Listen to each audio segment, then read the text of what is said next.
ప్రభుత్వం మీ ప్రభుత్వం, ఈ ప్రభుత్వం మన ప్రభుత్వం, ఈ ప్రభుత్వం పేదోళ్ళ ప్రభుత్వం, ఈ ప్రభుత్వంలో దళితులు, గిరిజనులు, ఆదివాసులు తలెత్తుకునే ప్రభుత్వం. అందుకే 1931లో బ్రిటిష్ వాళ్ళు కులగణన చేస్తే 100 ఏళ్లలో ఎవడు చేయలేకపోయింది, ఎవడు ధైర్యం చేయలే ముట్టుకోనికే.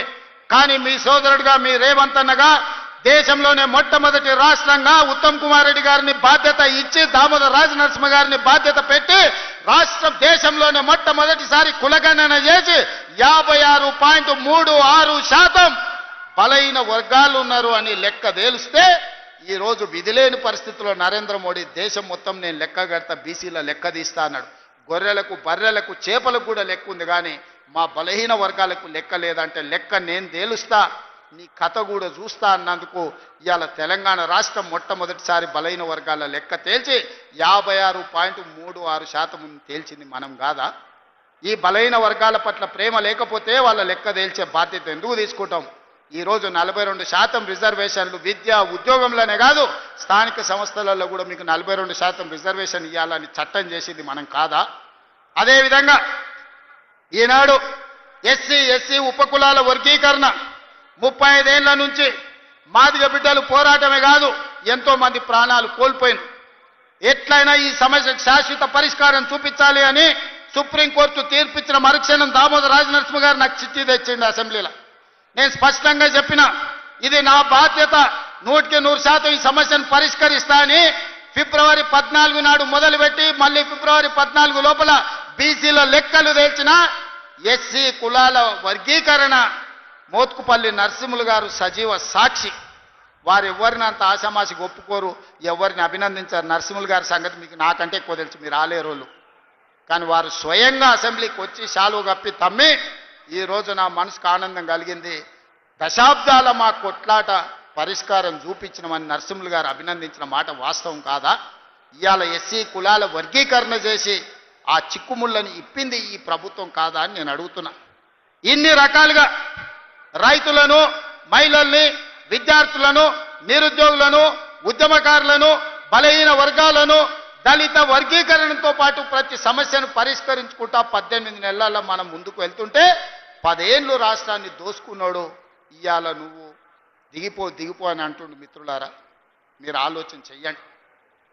నాకేం లేదు కోరికలు, ఆయనను పట్టుబట్టాలనుకున్నా, పట్టుబట్టినా, పని పట్టినా, పడగొట్టడమే కాదు ఆ కుర్చీలో కూర్చున్నా.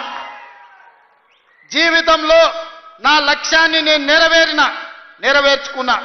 ఇక మీ లక్ష్యాన్ని నెరవేర్చడానికి మీ సోదరుడిగా కష్టపడాలని నేను అనుకుంటున్నా. నాకు ఇంకేం కోరికలు లేవు.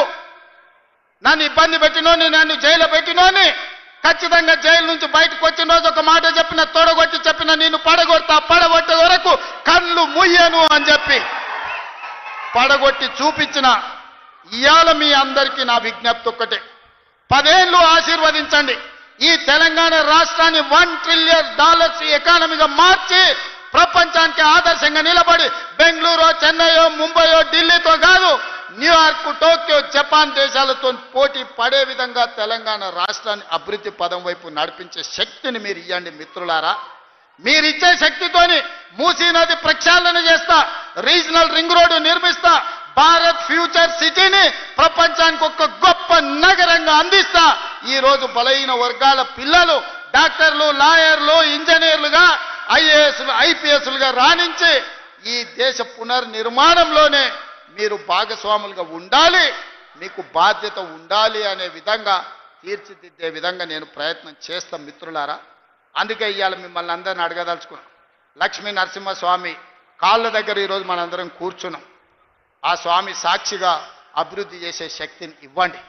ఈ తెలంగాణ రాష్ట్రాన్ని, ఆగమైన తెలంగాణను మనం పునర్నిర్మించుకుందాం. ఇవాళ ఒక్క నోటీస్ ఇస్తేనే ఆయన ఆగమాగం అవుతున్నాడు. నెలల కొద్ది జైళ్ళల్లో గడిపిన మేమేమనుకోవాలి? నువ్వు దేవుడువా? నువ్వు మనిషివే కదా.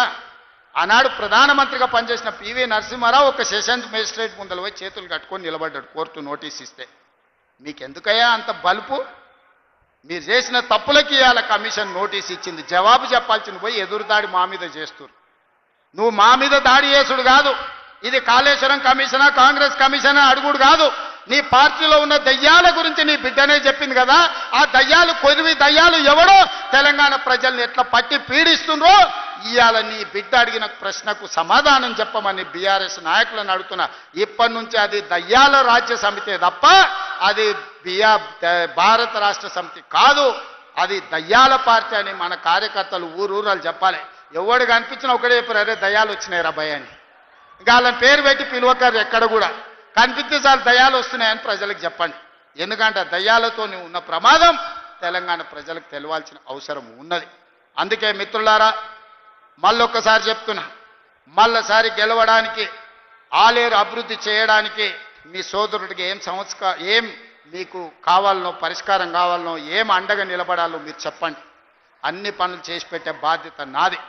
ఎందుకంటే ఆలేరులో ప్రజలు మంచోళ్ళు, కొంచెం నాయకులు అక్కడిక్కడ ఉన్నా మీ అభివృద్ధి చేసే బాధ్యత నాది. అమాయకుడైన బీర్ల ఐలయ్య ఈరోజు మీకు నాయకుడు ఉన్నాడు. ఆయన అడగలే పదవి, విప్పు పదవి నేను ఇచ్చిన పిలిచి. ఎందుకంటే బలహీన వర్గాల నుంచి నా వెనకాల కూర్చుంటే ఒక బీర్ల ఐలయ్య ఉండాలి, ఒక ఆది శ్రీనివాస్ ఉండాలి, ఒక అట్లూరి లక్ష్మణ్ ఉండాలి, ఒక రామచంద్ర నాయక్ ఉండాలి. బలహీన వర్గాలు నా వెనకాల కూర్చుంటే సభకు నిండుదనం వస్తుందని వాళ్ళందరినీ విప్పులుగా వేసి ఈరోజు మీ ప్రాతినిధ్యాన్ని పెంచే ప్రయత్నం చేస్తున్నాం. రాహుల్ గాంధీ గారి లక్ష్యం నెరవేర్చడమే నా బాధ్యత అని తెలియజేస్తూ, ఇంతసేపైనా ఓపిక ఉన్న మా సోదరులందరికీ నిండు మనసుతో ఆశీర్వదించడానికి ఇక్కడికి విచ్చేసిన ఆలేరు ప్రజలందరికీ కూడా మనస్ఫూర్తిగా అభినందనలు తెలియజేస్తున్నా.